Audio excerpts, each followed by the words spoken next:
ఈరోజు మన ఉబచర్ల గ్రామ పంచాయతీ నల్లజర్ల మండలంలో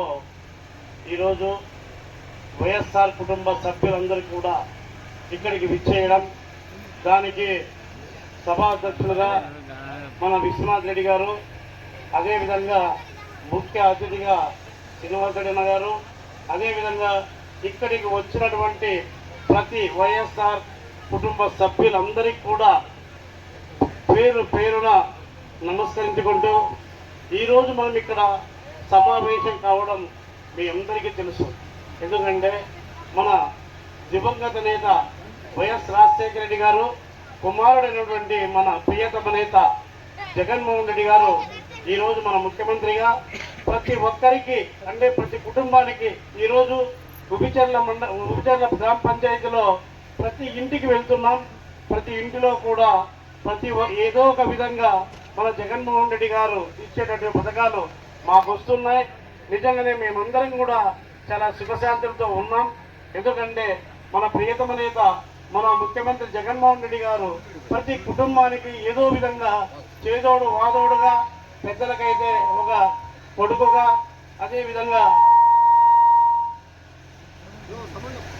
అక్క చెల్లెళ్ళకి ఒక తమ్ముడిగా, అన్నగా ఉంటూ ప్రతి ఒక్కరికి కూడా చేదోడు వాదోడుగా ఉన్నారు. కాబట్టి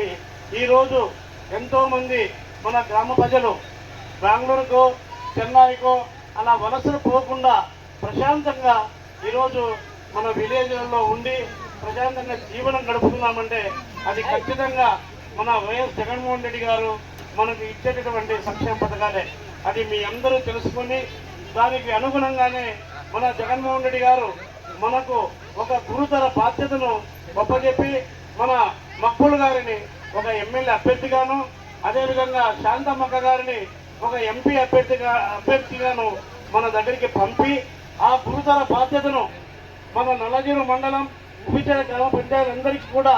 ఆ బాధ్యతను పూర్తిగా మన మీద వేసుకొని ఖచ్చితంగా మన జగన్మోహన్ రెడ్డి గారిని మరొకసారి ముఖ్యమంత్రి చేయాలనుకుంటే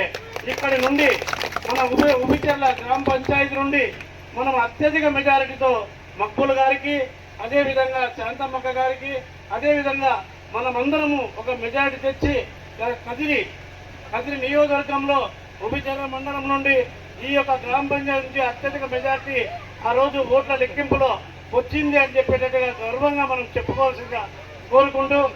ఖచ్చితంగా మన జగన్మోహన్ రెడ్డి గారిని మరొకసారి ముఖ్యమంత్రి చేసుకోవాలని మరొకసారి మీ అందరికీ కూడా ప్రార్థన చేసుకుంటూ